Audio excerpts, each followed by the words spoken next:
I never thought I'd become someone who records their boss's conversations. But when Marcus Donovan said those words in the conference room, thinking I couldn't hear him through the glass partition, everything changed forever. It was a Tuesday morning in downtown Chicago, and the September wind was biting through the glass towers of the financial district. I was rushing to deliver quarterly performance reports to the executive floor, my heels clicking against the marble lobby as I balanced 3 thick folders and my laptop bag. My name is Victoria Chen, and I'd been working at Meridian Financial Group for exactly 2 years, 3 months, and 12 days. 2 years of 60-hour weeks that stretched into 70-hour weeks during earnings season. 2 years of missed dinners with friends, canceled weekend plans, and relationships that withered because I was always at the office. 2 years of proving myself in a male-dominated investment firm where I was one of only 3 women analysts out of 22. I thought I was building something meaningful. I thought wrong. The elevator ride to the 15th floor felt longer than usual that morning. I was actually excited to present my work. I'd spent the last month analyzing market trends that had led to a 15% increase in our portfolio performance. My projections had been spot on, and 3 major clients had specifically requested to work with me again. But as I approached the glass-walled conference room, I heard Marcus's voice through the partially open door. He was talking to David Kellerman, our department head, and 2 other senior partners. "Look, Victoria's numbers are decent enough, but let's be realistic here," Marcus was saying, his tone casual and dismissive. "We all start somewhere, right? Hell, even our summer interns are starting to outperform her. Maybe it's time we seriously consider redistributing her major accounts to someone with more substantial experience." I froze completely outside that door. My breath caught in my throat, and for a moment, I couldn't move. The folders in my arms suddenly felt impossibly heavy. This was the same Marcus who had smiled at me in meetings, who had complimented my presentations. David's voice was muffled through the glass, but I caught fragments. "She's been here 2 years, and client satisfaction scores are actually quite high." Marcus actually laughed, a condescending chuckle that made my skin crawl. "David, come on. You know how this works. Those clients are just being polite because they don't want to hurt her feelings. But I've been watching the numbers, and frankly, I think we're being generous keeping her on the major accounts. Sometimes we need to make the tough calls for the good of the firm's reputation." Thomas Richardson's voice joined in. "What about the Morrison account? She's been handling that one for 8 months. "Perfect example," Marcus replied. "Morrison's been asking subtle questions about our other analysts. I think they're trying to hint that they want someone else without being direct about it. That was a complete lie. Morrison had sent me a handwritten thank you note just 2 weeks ago, praising my analysis and saying I was the most insightful analyst he'd worked with in 15 years. That's when I pulled out my phone and hit record. My hands were trembling slightly, but something inside me had shifted from hurt to cold, calculating fury. "The intern thing is particularly telling," Marcus continued. "That kid from Northwestern, what's his name, Bradley? He's been here 6 weeks, and he's already showing more initiative than Victoria has in 2 years. Maybe it's just a matter of natural aptitude. I knew Bradley. He was a nice kid, but his biggest accomplishment so far had been organizing the supply closet and making coffee runs. I'm not saying we need to fire her," Marcus added. "Victoria's a sweet girl, and she tries hard, but we need to be realistic about where her ceiling is. Maybe move her to some of the smaller accounts. Let her handle the routine maintenance work, while we give the real opportunities to people who can actually capitalize on them."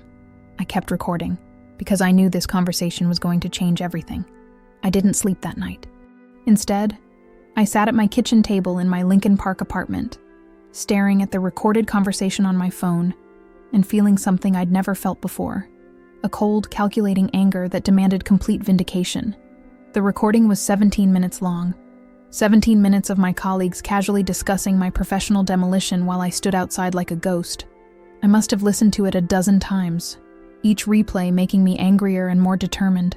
The next morning, I arrived at the office at 6:30 a.m., a full hour and a half before my usual early arrival time. The trading floor was almost empty, just a few analysts checking overnight markets, and the cleaning crew finishing their rounds. I had a plan, and I was going to execute it with the same methodical precision that I brought to my financial analysis. I'd always been meticulous with my work, but I'd never realized how valuable that trait would become in building a case against my own employer. Every email I'd sent, every report I'd filed, every client interaction, I had documented everything. Now, that obsessive documentation was going to be my weapon. I started with my client performance records. Marcus had mentioned that clients were just being polite about working with me, but the numbers told a completely different story. In the past year alone, I had generated $2.3 million in revenue for the firm. I had maintained a 94% client retention rate, while the firm average was only 78%. I had received written commendations from 7 different clients, praising not just my analytical skills, but my communication and reliability. I had exceeded my quarterly targets by an average of 12% every single quarter.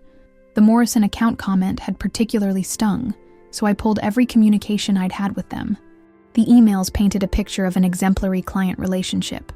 Morrison had increased his investment with us by 40% specifically because of my recommendations. He had referred 2 other high-net-worth individuals to the firm, both specifically requesting to work with me. Then I dug into the intern comparison.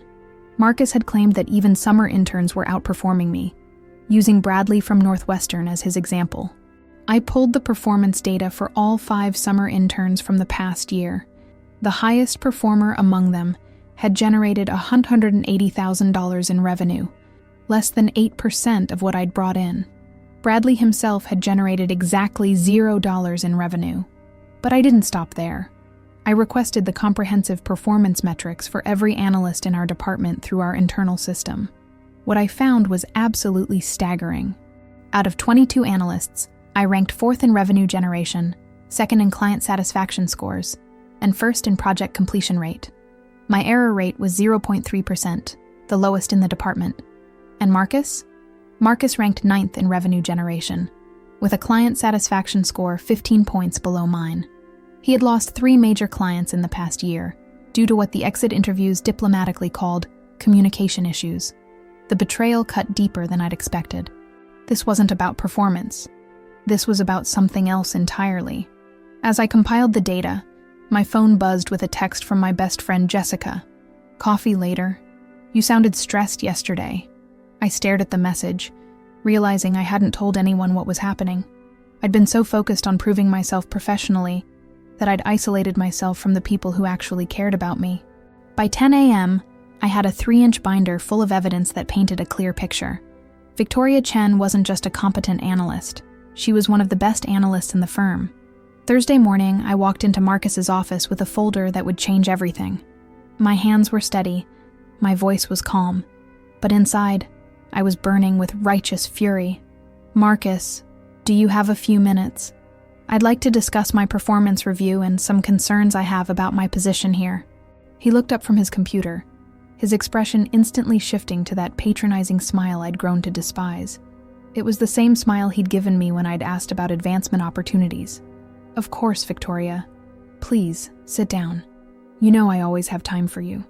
The morning light streamed through his corner office windows, illuminating the expensive art on his walls and the golf trophies on his bookshelf. Everything about this space screamed privilege and entitlement. The mahogany desk, the leather chairs, the view of Lake Michigan. "I've been doing comprehensive reviewing of my numbers and contributions to the firm," I said, placing the thick folder on his desk with deliberate precision. "I want to make sure we're completely aligned on my performance and value." Marcus leaned back in his leather chair, clearly preparing to deliver another condescending speech. "Victoria, I appreciate your dedication, but sometimes it's not just about the numbers. It's about intangibles, about leadership presence. Actually, let's start with the numbers, since they're the most objective measure we have." I opened the folder and pulled out the first sheet. "In the past 12 months, I've generated $2.3 million in revenue for this firm. That's more than Thompson, Reese, and Anderson combined." His smile faltered slightly. "Well, revenue is just one metric. Client satisfaction?" I placed another sheet on his desk. 94% retention rate. Firm average is 78%. I have written testimonials from 7 clients. "Victoria, I'm not sure what you're trying to accomplish. Project completion rate? 100% on-time delivery for 18 consecutive months." Another sheet hit his desk. "Error rate? 0.3%, lowest in the department. Client referrals? 12 new high-value clients in the past year. The silence in the room was becoming deafening, and Marcus was no longer smiling. Now, let's talk about the intern comparison you mentioned. I pulled out the performance data. You told David that even our summer interns are outperforming me. The highest performing intern generated $180,000 in revenue. That's less than 8% of my contribution. Bradley from Northwestern has generated $0 because he's in an administrative role. Marcus's face had gone pale. I recorded our conversation on Tuesday, I said quietly, pulling out my phone and placing it on the desk. The one where you told David Kellerman, Thomas Richardson, and James Mitchell that interns are outperforming me, that clients are just being polite, and that I should be moved to routine maintenance work. His face went completely white. Marcus, I've been loyal to this firm for over 2 years. I've sacrificed my personal life, my relationships, my health, all for this job.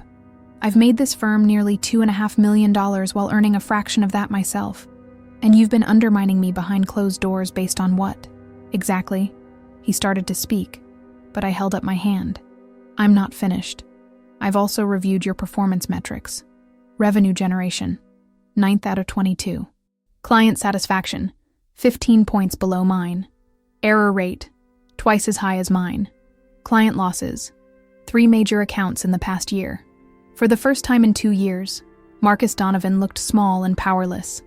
Victoria, if you're upset about something you overheard, we can discuss. I'm not upset, Marcus. I'm disappointed. I'm disappointed that I've spent 2 years thinking I needed to prove myself to you, when the evidence clearly shows that you should be proving yourself to me. That evening, I sat in my apartment with a glass of wine and 2 blank documents open on my laptop screen, a resignation letter and a formal complaint to HR. The Chicago skyline glittered outside my window like a constellation of possibilities, and for the first time in months, I felt like I could finally breathe. The silence in my apartment was different now. Not the oppressive quiet of exhaustion and defeat, but the peaceful calm of someone who had finally taken control of their own narrative. I'd called in sick that afternoon, the first sick day I'd taken in 2 years.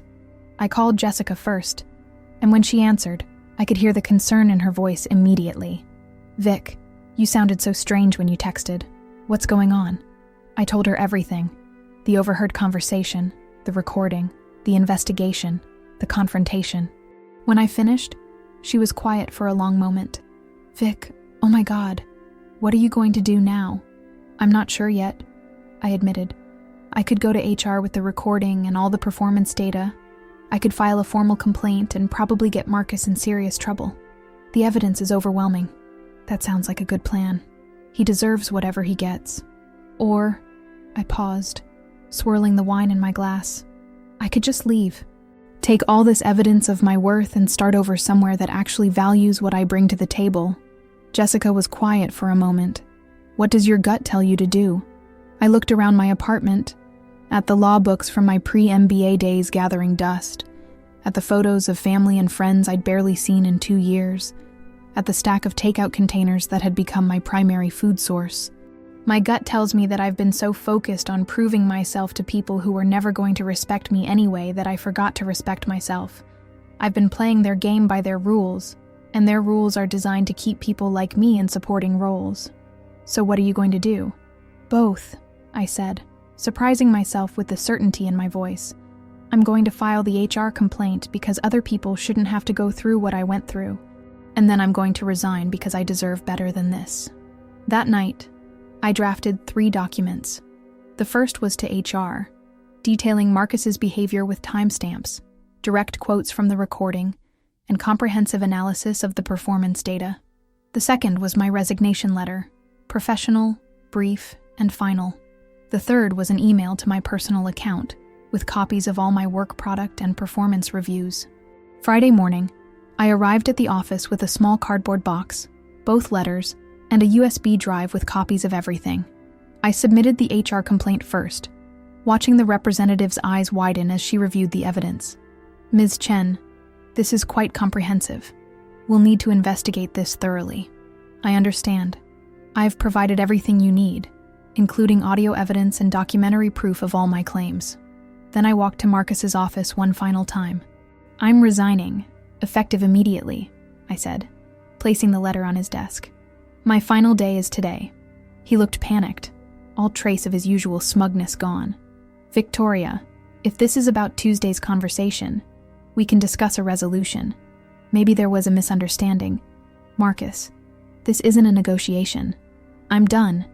I'm also filing a formal complaint with HR about your conduct, supported by evidence that I think you'll find quite compelling." His face went gray. I walked back to my desk and began packing my few personal items. Word traveled fast in our office, and within an hour, 3 different colleagues had approached me privately. Jennifer from the derivatives team told me about comments Marcus had made about her emotional decision-making. Kevin from municipal bonds shared a story about being passed over for promotion while less qualified colleagues advanced. Maria from research mentioned feeling like she was constantly having to prove herself, despite having the highest accuracy rate in the building. I wasn't the only one. I was just the first one to document it. David Kellerman appeared at my desk just as I was taping up my box, looking uncomfortable and sweaty. "Victoria, I heard about your resignation. I hope we can work something out. You're a valuable member of the team." "David, I've documented everything. My performance, my contributions, my treatment here, and my value to this firm. I've submitted a formal complaint to HR with comprehensive evidence. If I was truly valuable, this conversation would have happened 2 years ago." His expression changed immediately as the implications sank in. As I walked toward the elevator for the last time, my phone was already buzzing with LinkedIn messages and text notifications. Word had gotten out that I was leaving, and 3 competing firms had reached out within the hour. 2 headhunters had called my personal phone. A former client had texted asking if I was finally making a move to somewhere that deserves you. The elevator doors closed behind me, and through the glass partition, I could see Marcus watching from the conference room, the same room where this had all started just 3 days ago. But I wasn't the same person who had stood outside that door on Tuesday morning. I was someone who knew her worth, and I was finally ready to demand it. 6 weeks later, I started at Harrison & Associates, one of Meridian's biggest competitors, with a 40% salary increase, equity options, a signing bonus, and a team of junior analysts to manage. My first day, the managing partner told me they'd been trying to recruit me for months, but assumed I was happy where I was. "We kept hearing great things about your work from clients," he said. "We just figured Meridian was smart enough to keep you satisfied."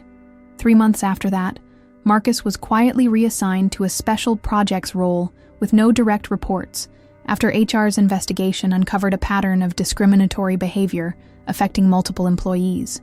The firm settled out of court with Jennifer and Maria, who had filed their own complaints after learning about mine. The best part? They called me back 7 months later. Not Marcus, not David, but the senior partner himself, asking if I'd consider returning with a promotion, a significant raise, and Marcus's former position. I said no without hesitation.